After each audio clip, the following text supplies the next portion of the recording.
del más fuerte. Entonces, si alguien me quita las cosas, pues ni modo, ¿qué puedo hacer? Me quedo de brazos cruzados.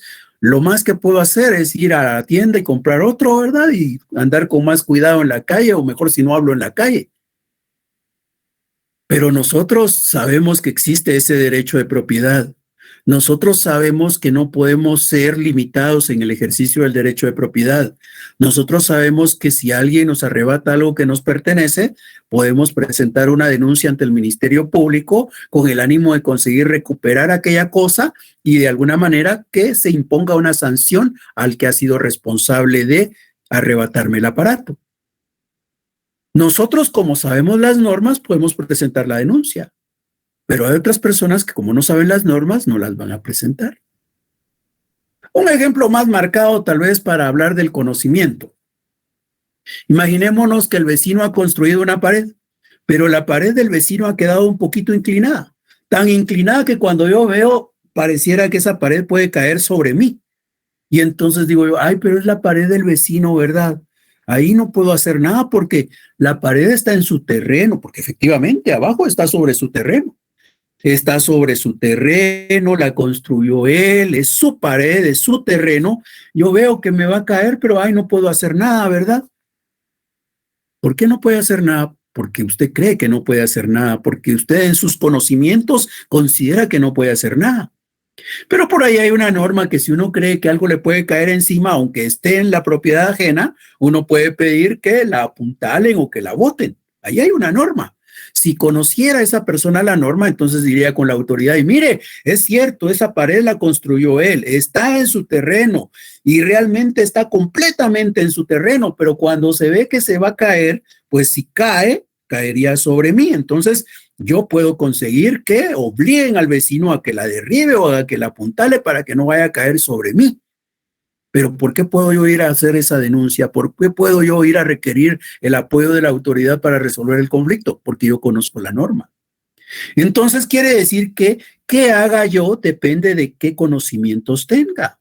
Algunas personas no saben nada de derecho y por tanto probablemente no se defiendan. Hay otras personas que saben de derecho y entonces tienen la posibilidad de decidir si se defienden o no se defienden.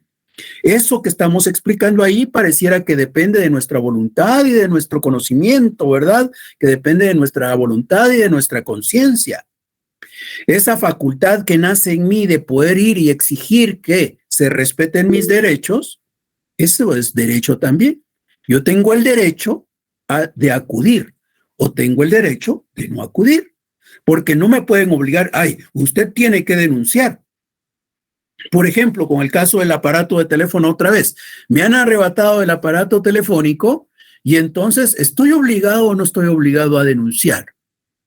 Bueno, pues la verdad es que no existe la obligación. El problema que tenemos nosotros es que cuando llegamos a la empresa de servicios telefónicos, ¿verdad? Me dicen, muy bien, usted quiere que le repongamos el aparato, ¿verdad? Pero entonces tiene que presentar una denuncia. O sea, ahí me están obligando.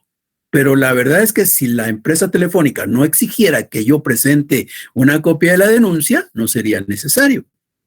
O lo que ocurre, por ejemplo, si perdemos nuestro DPI o perdemos nuestra licencia. Si la perdemos, pues nos dicen, por extravío, vamos a reponérsela. Pero si nosotros decimos, me la robaron, entonces, ¿qué?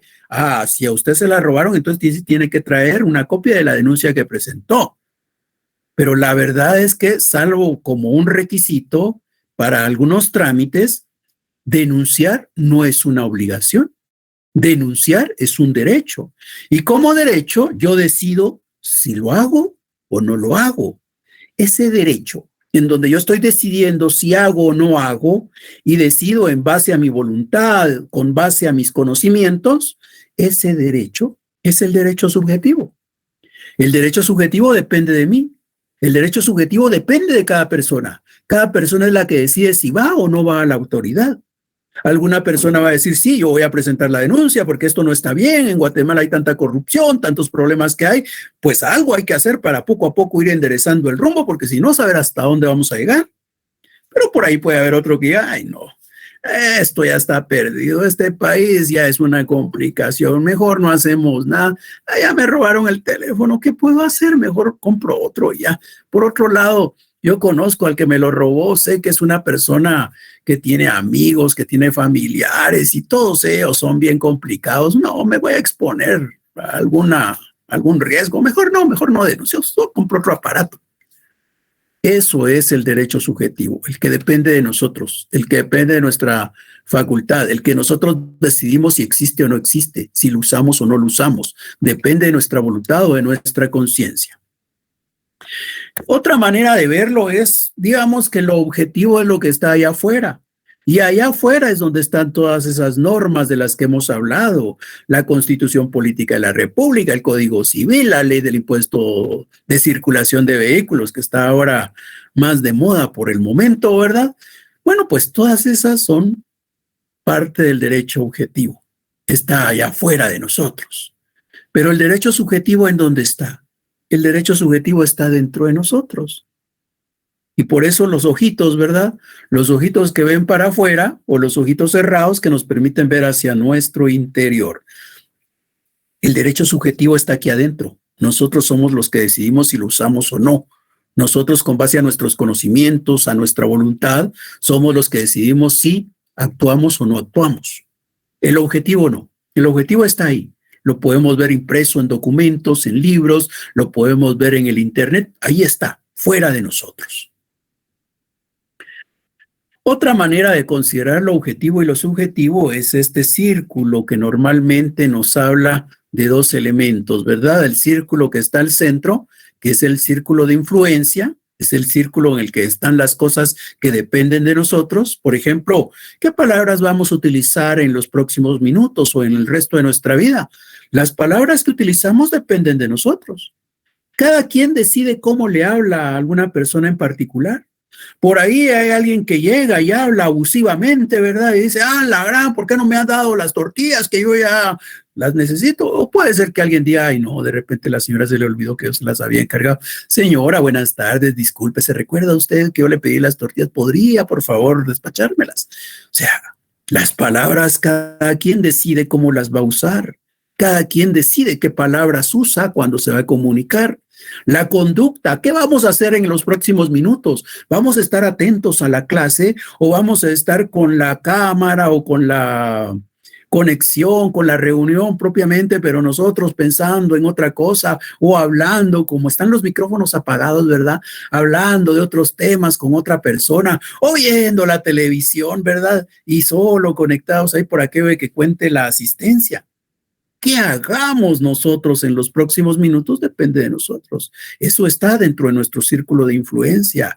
Ahí están las acciones, nuestros esfuerzos, nuestros errores, nuestras ideas. ¿Qué pensamos? ¿Qué sentimos? ¿Qué creemos? Eso está ahí. Depende de nosotros. Eso es lo subjetivo. En tanto que lo objetivo es lo que está fuera de nuestra responsabilidad, ¿verdad? ¿Qué piensan los demás de nosotros? ¿Qué dicen los demás? ¿Qué palabras utilizan? ¿Qué errores cometen? ¿Qué sentimientos tienen? ¿Qué creencias profesan?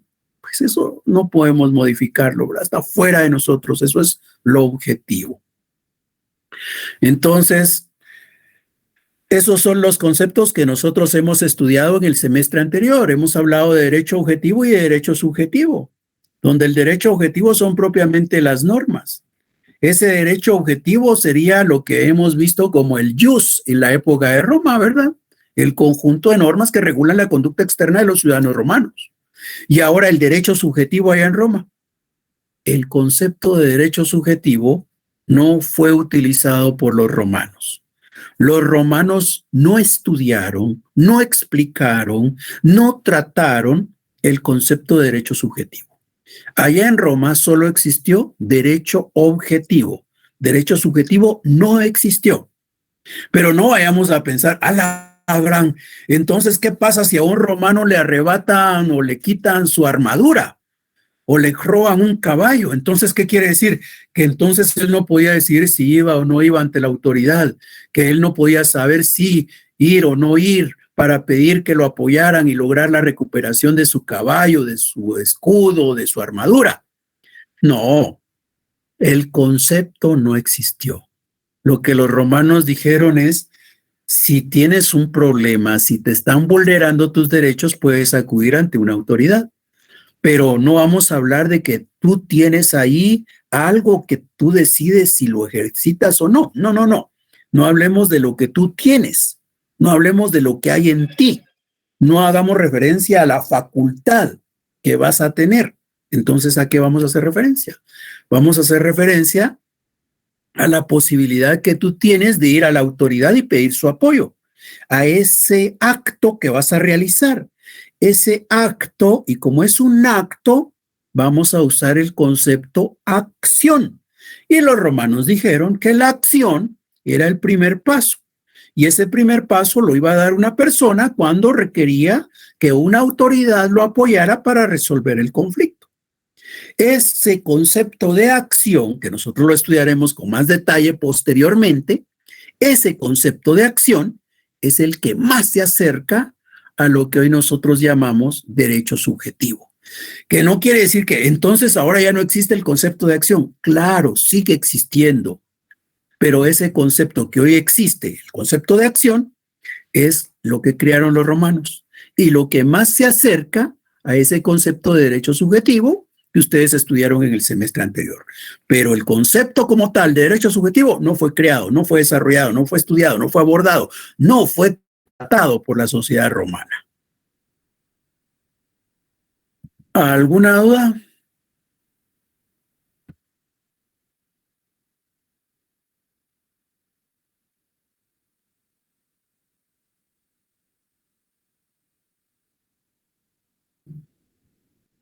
Bien, ese es el primero. Veamos ahora el segundo.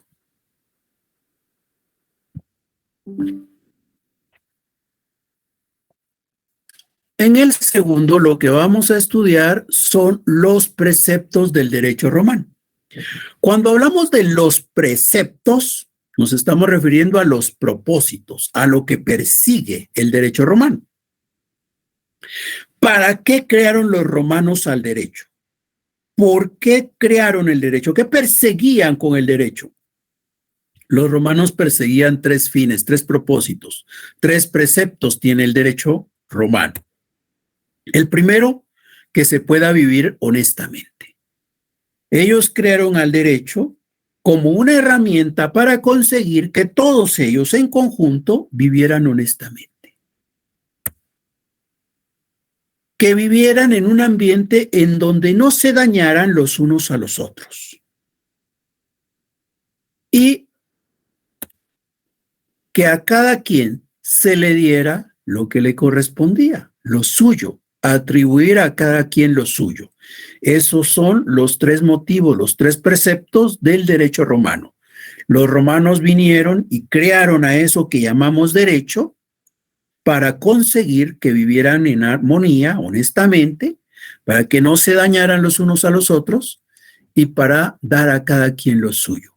Para eso se creó el derecho romano.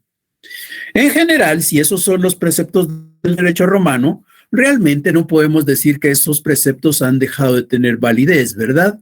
Porque ¿para qué regulamos nosotros hoy las relaciones sociales? ¿Para qué regulamos nuestra conducta externa? Andamos buscando regular nuestras conductas para que de alguna manera vivamos honestamente, vivamos en un ambiente de armonía, no nos dañemos unos a otros y al final de cuentas a cada quien se le dé lo que le corresponde. Entonces, aquellos son los preceptos del derecho romano y hoy siguen teniendo vigencias. El derecho sigue existiendo para eso, para garantizar alguna armonía en la sociedad, para evitar que se produzcan daños a los seres humanos, para darle a cada quien lo que le corresponde, a cada quien lo suyo. Y ahora vemos un tercer concepto. Este es justicia. ¿Qué es la justicia? Pues la justicia en latín es justitia. Justitia, jus. ¿Se recuerdan de qué significa jus? ¿Qué significa jus?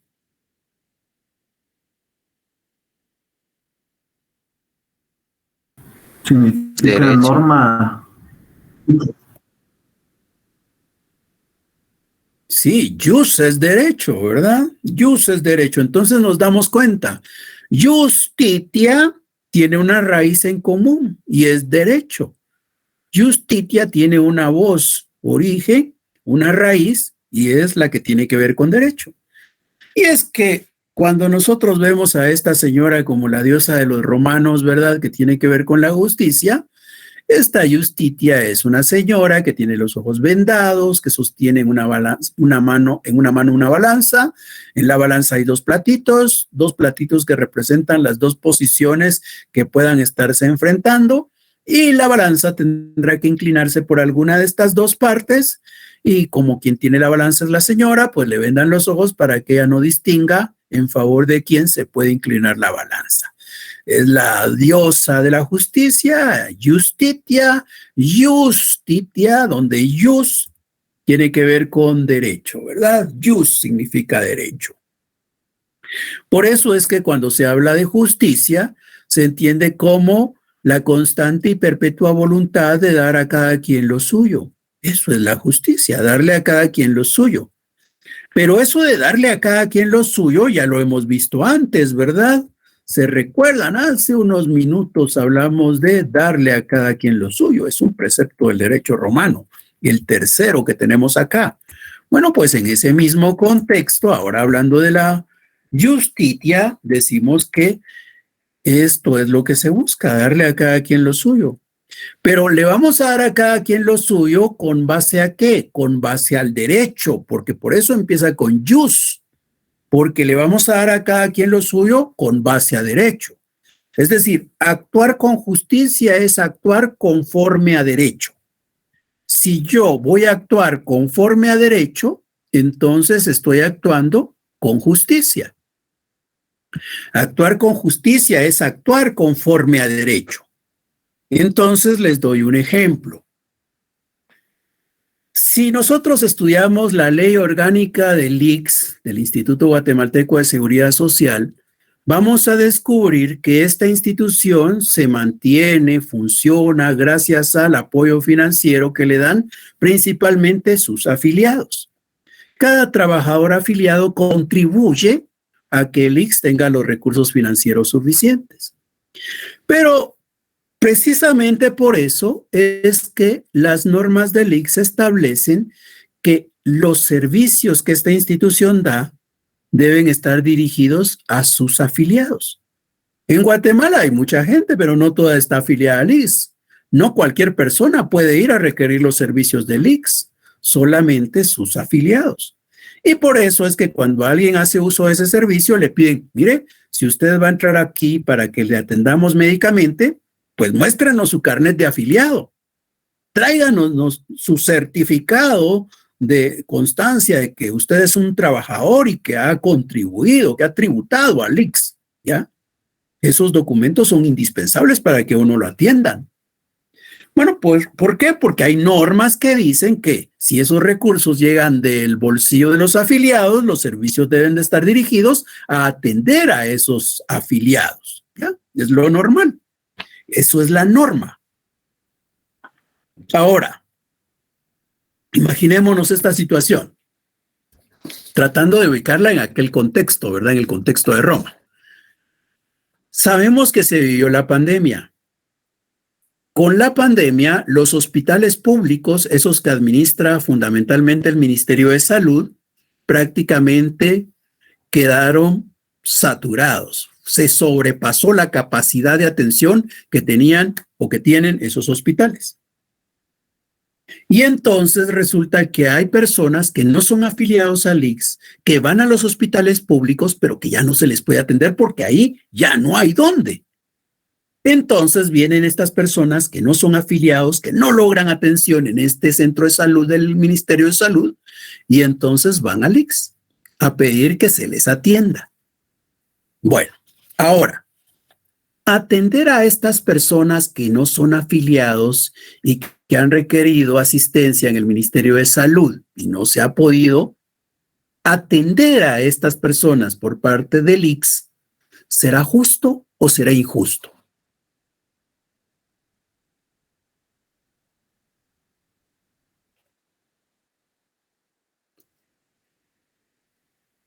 Por favor, Rosy Mari Vivar. Bueno, para mí, aunque no me van a querer muchos estos, pero para mí es una ley, ¿verdad? Hay que respetarla. Si yo soy contribuyente al IX, tengo derecho a, y si no contribuyo, pues no, ¿verdad? Tengo que ir a los hospitales públicos y no tengo como para un privado.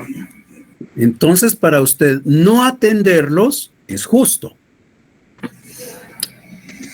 Pues viéndolo desapasionadamente, con la ley en la mano, no los tendría que atender porque no pagan cuotas, ¿verdad? Ya. Aquí estamos hablando de justicia o de injusticia, ¿verdad? Entonces entiendo que Rosy lo que nos dice es que sería justo no atenderlos. Bien, vamos a ver Kevin Enrique Joel Vázquez. Dígame, Lick. La misma pregunta. Perdón, pensé que iba a cambiar de pregunta. No. Pues en parte sí, en parte no. En parte sí, porque desde mi punto de vista los médicos al momento de graduarse hacen un juramento en el cual tienen que salvar las vidas de las personas sin importar quiénes sean ni su estatus económico. Y en parte no, porque como bien se dijo, pues las personas no están pagando lo que es la cuota X, que sería como requisito fundamental para recibir la atención de dicho centro médico. Y eso sería, licenciado. Ya, pero respondamos atendiendo el marco de la explicación, ¿verdad? Ubicando esto, ya sabemos que esto pudo haber pasado recientemente, pero tratemos de llevar esto a aquella época, la época de los romanos, ¿verdad? Bien, Brandon Becestre, perdón si no pronuncio bien su apellido. Brandon. Perdón. Cuénteme, ¿usted considera que es justo o que es injusto? No atenderlos, ¿es justo o injusto?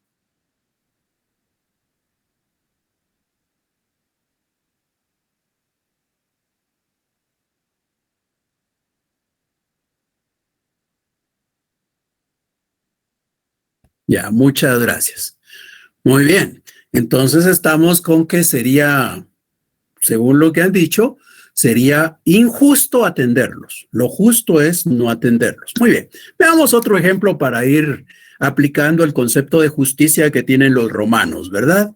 Que no necesariamente es el que nosotros tenemos ahora, pero es el que tienen los romanos allá en aquel momento. Bien, imaginémonos otra situación.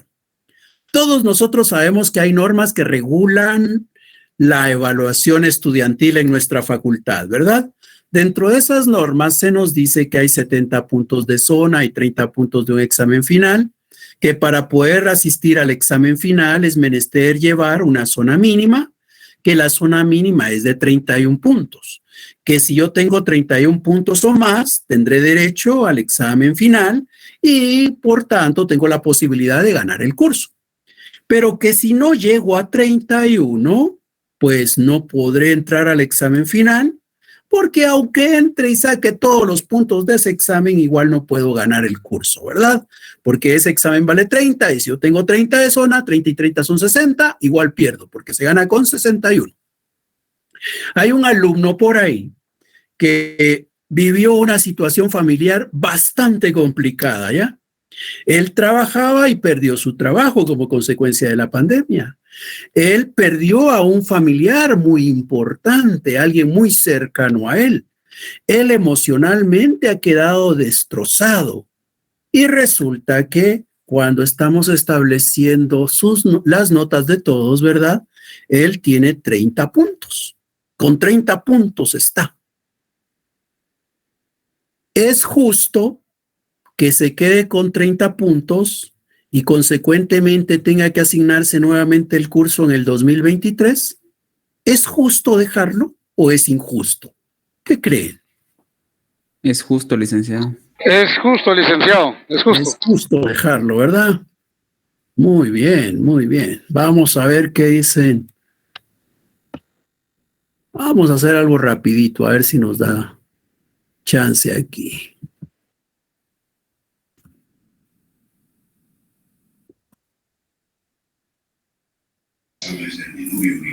Licenciado, tal vez en ese caso de ese estudiante y lo que usted dice, la ley, sí, tendría que haber, si es un estudiante de veras que era muy aplicado y todo, no tiene que ganar con 30, quedarse con 30.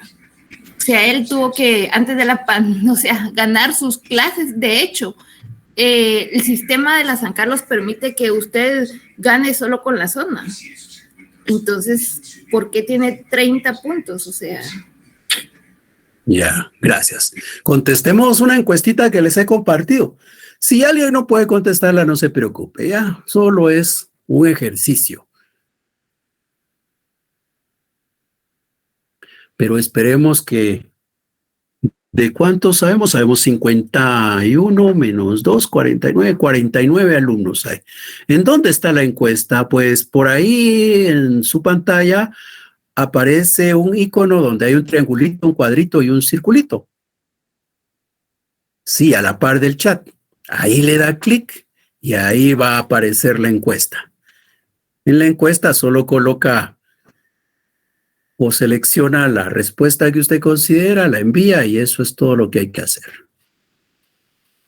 Bueno, esperemos por lo menos llegar a 15.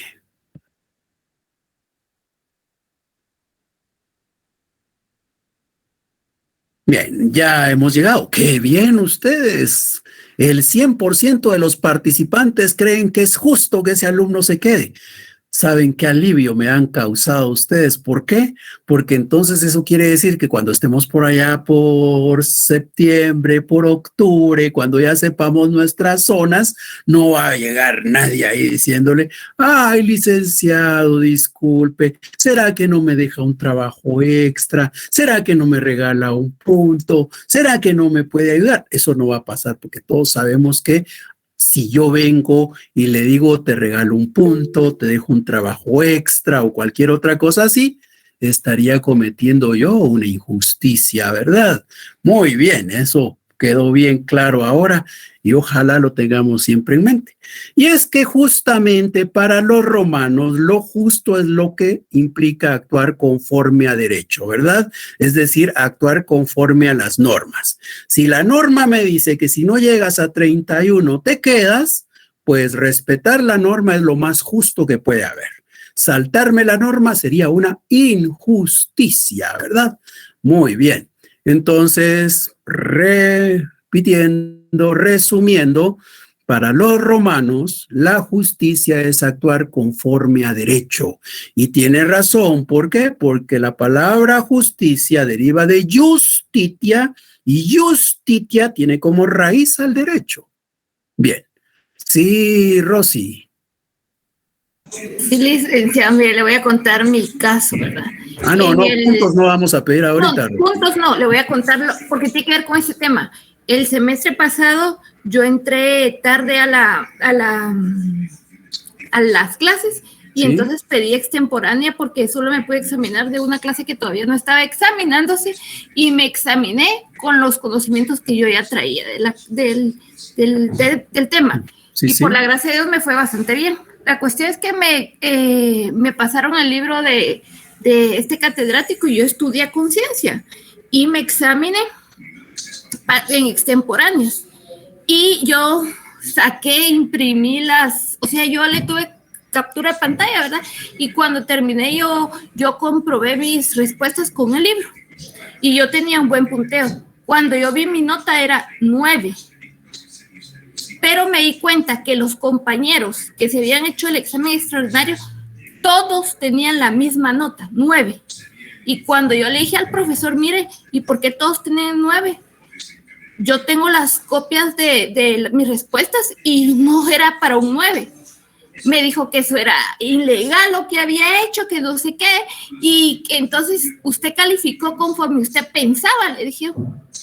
Y ya no me arregló, me dijo, le voy a arreglar su nota, y no me la arregló. Yo no perdí el curso porque hice muy buenos exámenes siguientes, ¿verdad? Pero cuando usted explica ahorita la subjetividad, me recordé al licenciado porque dije, él calificó no de acuerdo a lo que nosotros contestamos, sino a lo que creía él que nosotros merecíamos.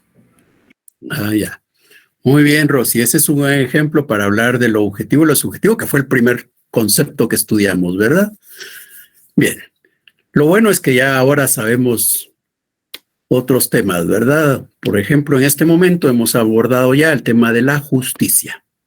Seguimos avanzando entonces y ahora estudiamos nuestro cuarto concepto. Nuestro cuarto concepto tiene relación con esto que hemos estado estudiando. Este cuarto concepto es la equidad. Veamos en qué consiste la equidad.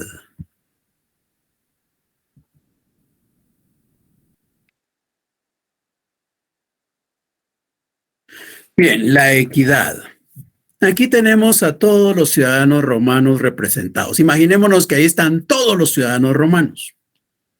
Ahora, estos ciudadanos romanos, pues todos, al final de cuentas, viviendo sobre esta tierra, bajo este cielo, todos están expuestos a ciertos peligros.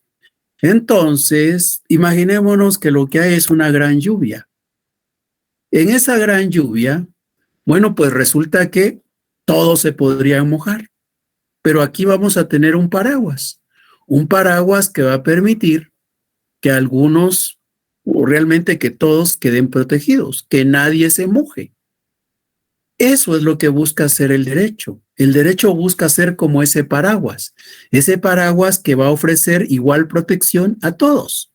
Cuando el derecho protege por igual a todos, ahí ¿qué es lo que tiene? Lo que tiene es equidad. La equidad lo que significa es igual protección para todos, ¿ya? Eso es la equidad.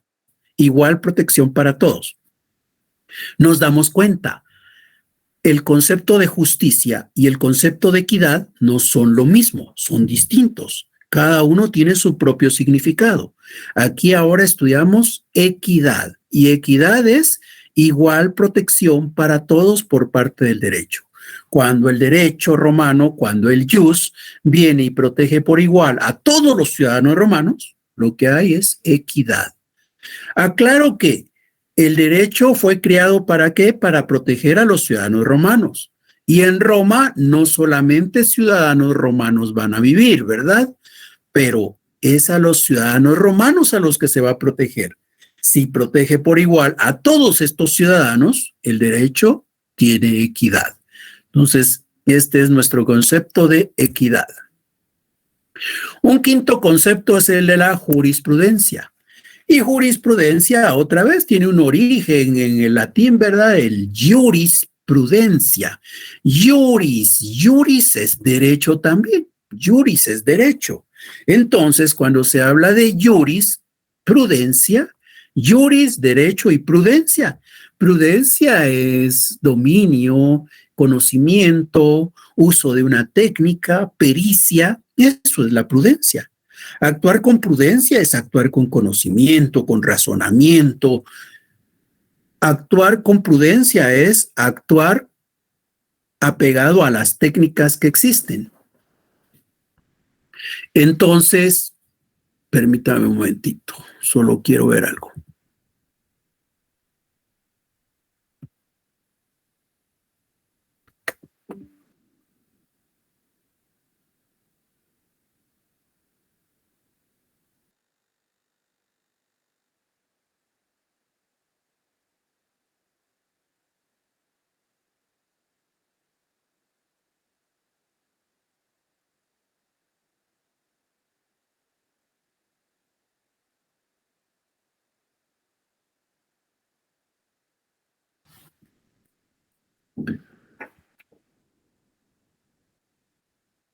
Bien, veamos entonces.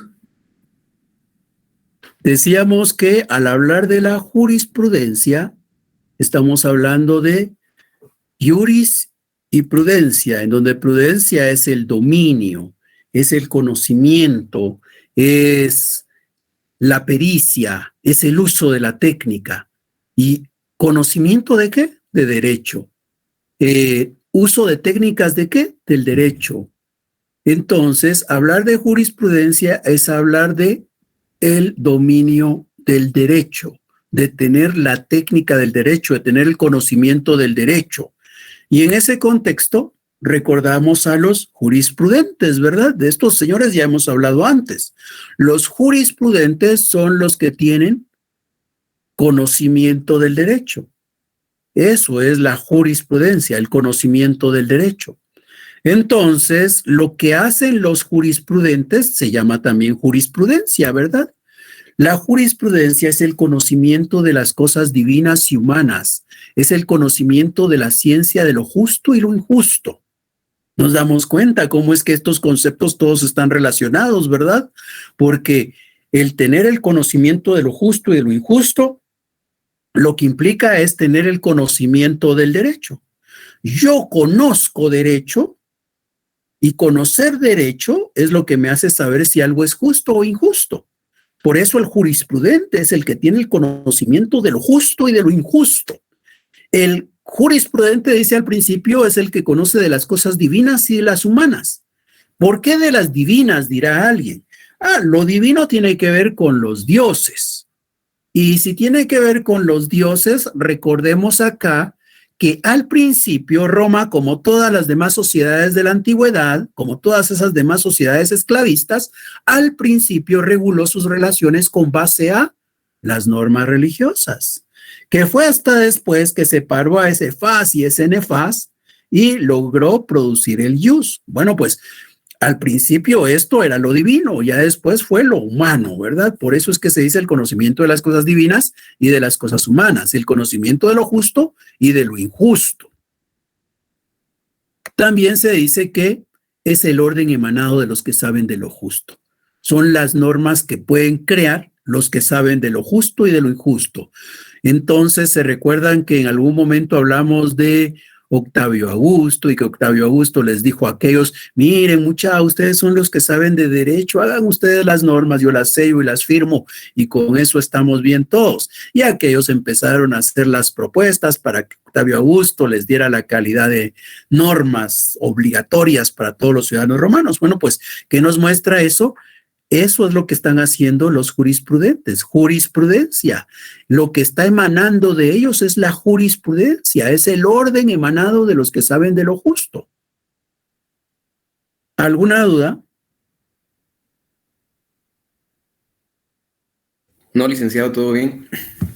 Gracias. Bien, estudiamos otro concepto. Nuestro sexto concepto es el jus civile y el jus gentium.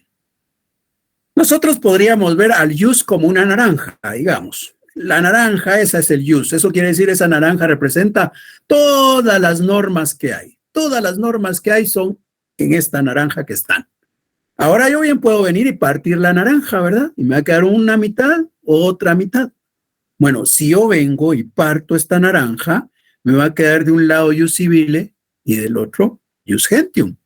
Entonces, ese jus que hemos estado estudiando, que hemos dicho que es el conjunto de normas que regulan la conducta externa de los ciudadanos romanos, ese jus del que hemos dicho que es el derecho objetivo, puedo venir y partirlo y me va a quedar de un lado jus civile y de otro lado me va a quedar jus gentium.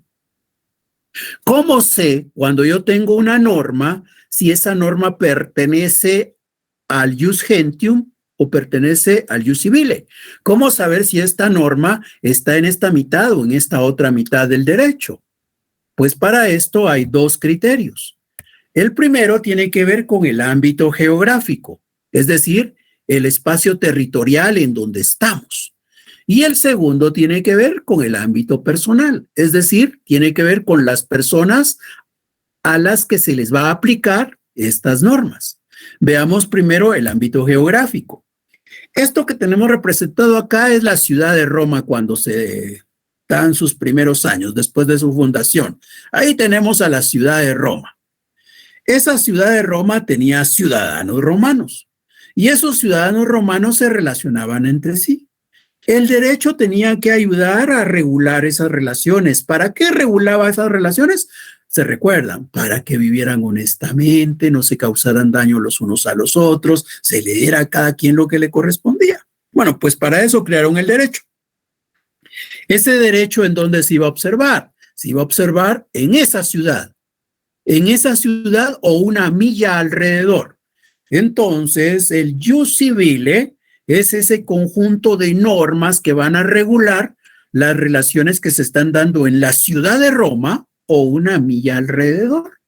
Ahí está el jus civile.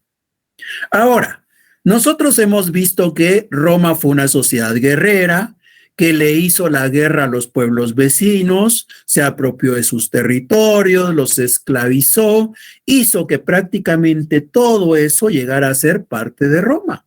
Pero obviamente no era parte de la ciudad, era de Roma, pero no de la ciudad de Roma. Vimos cómo el imperio de Roma se extendió ocupando parte de Europa, de Asia y de África. Vimos qué tan grande llegó a ser Roma, el imperio de Roma. Pero la ciudad siempre fue esto. Esta era la ciudad. Todo lo que estaba alrededor era parte del imperio de Roma, pero no era la ciudad. Las normas que se aplicaban en la ciudad de Roma o una milla alrededor eran las del Ius Civile. Y las normas que se van a aplicar después de esa milla hacia afuera de la ciudad, esas normas van a ser el Ius Gentium. Entonces, el Ius Civile es para dentro de ese círculo y el Ius Gentium va para fuera de ese círculo. Ahí es donde podemos notar el ámbito geográfico. Si tenemos una situación en la ciudad de Roma, ¿dónde vamos a buscar las normas que van a aplicarse? En el Ius Civile. Pero si estamos ubicados en Hispania, si estamos ubicados en Marruecos, si estamos ubicados en Turquía, si estamos ubicados en cualquier ciudad lejana, una milla después de la ciudad de Roma, lo que vamos a aplicar será Ius Gentium. Entonces, Ius Gentium fuera de la ciudad, Ius Civile dentro. Dentro o una milla alrededor, ¿verdad? Ius Civile. Bien, esa es una clasificación, tomando como criterio el ámbito geográfico. Pero hay otra, como hemos dicho ya antes, y esta tiene que ver con el ámbito personal. De estas dos, ¿cuál es más importante? ¿Cuál prevalece? De estas dos prevalece el ámbito personal, ¿ya? Aquella que hemos estudiado antes es importante, sin embargo, si en algún momento tenemos duda, porque no nos basta con lo del territorio, pues entonces usar el criterio del ámbito personal es lo correcto, ¿ya? Si hay que elegir entre uno de estos dos, porque no sabemos cuál corresponde, la que debe aplicarse, la que debe prevalecer, es la del ámbito personal. Veamos el ámbito personal entonces. Hay un conflicto. El conflicto es entre ciudadanos romanos. Si el conflicto es entre ciudadanos romanos, este conflicto se va a resolver. Estos ciudadanos romanos van a regular sus relaciones tomando en consideración las normas del Ius Civile. Si es una relación entre ciudadanos romanos, esta está regulada por el Ius Civile. Si hay un conflicto entre ciudadanos romanos, este se resolverá aplicando el Ius Civile. Pero ¿qué ocurre si es una relación entre un ciudadano romano y algún extranjero, algún peregrino? Si es un tipo de esta relación, no se va a aplicar el Ius Civile. Y si es una relación entre extranjeros, entre peregrinos, tampoco se va a aplicar Ius Civile. En estos dos casos, en donde hay extranjeros, en donde hay peregrinos, ¿qué es lo que se va a aplicar? Se va a aplicar el Ius Gentium. Bien, ¿alguna duda? Todo claro, licenciado. Bueno, veamos unos ejemplos así rapidito para ver cómo hemos entendido. Imaginémonos que hay un conflicto entre Marcus, un ciudadano romano, y Zeus, un ciudadano griego. ¿Qué derecho aplico? El Gentium. Ius. Muy bien, el Gentium, ya, el Ius Gentium. Ahora, otro ejemplo. Hay un conflicto entre Marcus, un ciudadano romano, y Argus, un esclavo nacido en Grecia. ¿Qué derecho aplico?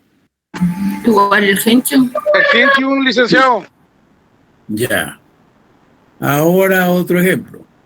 Un conflicto entre Tulio, un ciudadano romano, y Aquiles, un esclavo nacido en Roma, en la ciudad de Roma. El Ius Civile, licenciado. Gracias. Gentium. Gentium. Yo civile porque si era esclavo. Ah, sí.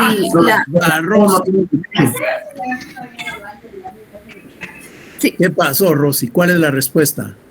Es que si era esclavo, pero nació en Roma, se me olvidó ahorita lo que tenía en la mente, pero ¿cómo se llama? Si ya tenía su cartilla de que era romano, entonces el jus civile, pero si no tenía la cartilla, era el jus gentium. Ya por ahí en el chat, Jennifer López nos escribió una respuesta.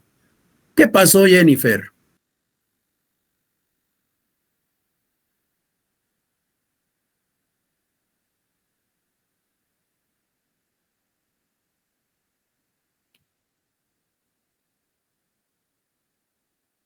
Sí, Jennifer, pero cuéntenos. Jennifer López Peña.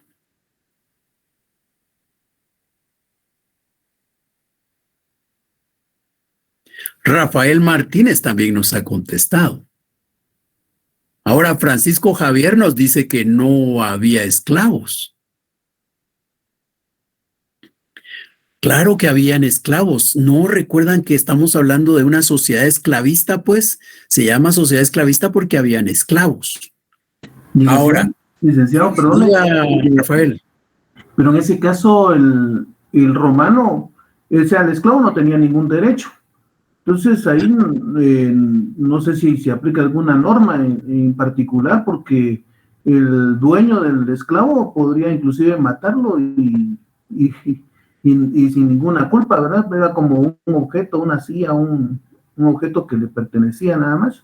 O sea, no se iban a ningún tribunal como para ejercer algún tipo de derecho. Así es, Rafael, efectivamente. Ahí la mayoría nos hemos equivocado porque hemos pensado que sí se puede aplicar alguno de los derechos y ahí no se puede aplicar un derecho. ¿Por qué? Porque no es una relación entre personas. Ahí solo uno es persona, el ciudadano romano. El esclavo, no importa si es nacido en la ciudad de Roma o fuera de esta, de igual manera no es persona, no es sujeto de derecho. Por tanto, no es aplicable ni jus civile ni jus gentium. ¿Por qué? Porque no es una relación entre seres humanos la que se puede regular ahí. Para aquel contexto, el esclavo era un animalito que podía hablar, ¿verdad? Era una cosa parlante. Bien. Entonces, hablando de otra clasificación de ese mismo derecho del que hemos hablado, pues ahora tenemos otra vez la naranja, pero resulta que esta naranja, ahora lo que tenemos es que la vamos a partir nuevamente, pero no nos va a quedar una mitad como jus civile y otra como jus gentium, sino una como jus civile y otra como jus honorarium. Aclaro que no quiere decir que, entonces, si nos damos cuenta, ¿verdad? Cuando la partimos la primera vez, jus civile y jus gentium. Cuando la partimos la segunda vez, jus civile y jus honorarium. Entonces pareciera que el jus honorarium y el jus gentium es lo mismo. No, no es lo mismo, ¿ya? Jus civile y jus gentium y jus honorarium no son lo mismo. Aquí el criterio para saber si es jus civile o jus honorarium es quién crea la norma. ¿Quién crea la norma? Allá era a quienes se les aplica, a quienes deben de observarla. Aquí es quién es el encargado de la creación. Y el jus civile es creado por aquellas asambleas populares de las que hemos hablado que permiten obtener leyes o las normas que son creadas por los emperadores, ¿verdad? En el caso de Octavio Augusto, apoyado en los jurisprudentes, y esas normas creadas por los emperadores se van a conocer como constituciones. O aquí abajo lo que tenemos es al Senado romano. El Senado romano algunas veces emitió normas. Estas se conocieron como Senado consultos. Y en la otra parte, abajo a la izquierda, tenemos a una reunión de plebeyos. Los plebeyos no son ciudadanos romanos. Los plebeyos alguna vez contaron con una autorización para reunirse y crear normas para regular las relaciones entre ellos, entre plebeyos. Y lo que los plebeyos creaban se va a conocer como plebiscitos. Entonces, las leyes, las constituciones imperiales, los senadoconsultos y los plebiscitos, todos estos son el jus civile. Nos damos cuenta quién es el creador. Ahora, en el otro lado está el jus honorarium. Hemos dicho que algunas veces hay un conflicto entre ciudadanos romanos. Entonces van ante una autoridad y les ayuda a resolverla. Cuando van a resolver el conflicto, de repente aquel magistrado ve que dentro del Ius Civile no hay norma alguna. Y entonces lo que hace es una adecuación. Cuando hace la adecuación, está creando una nueva norma que se aplicará para este caso y para todos los que en el futuro se presenten que tienen las mismas características. Esa norma que este señor magistrado pretor ha creado forma parte del Ius Honorarium.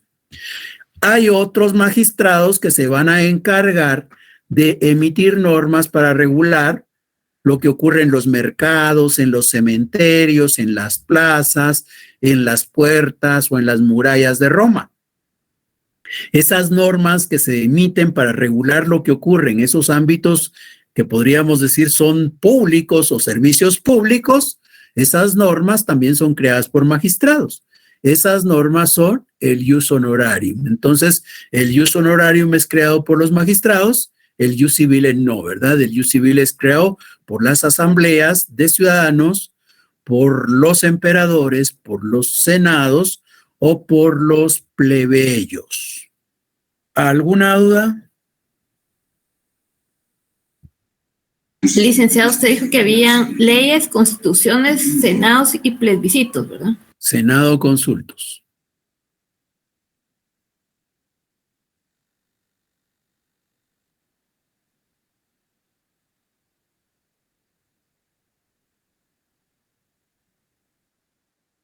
Fueron diferentes momentos.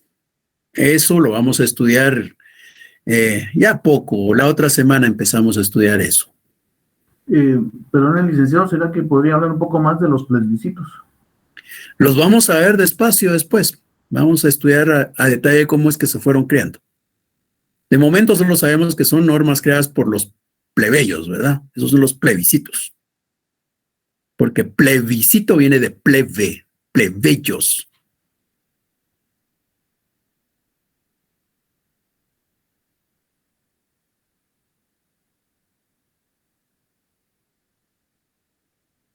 Bueno, si no hay dudas, entonces nos vamos a quedar acá.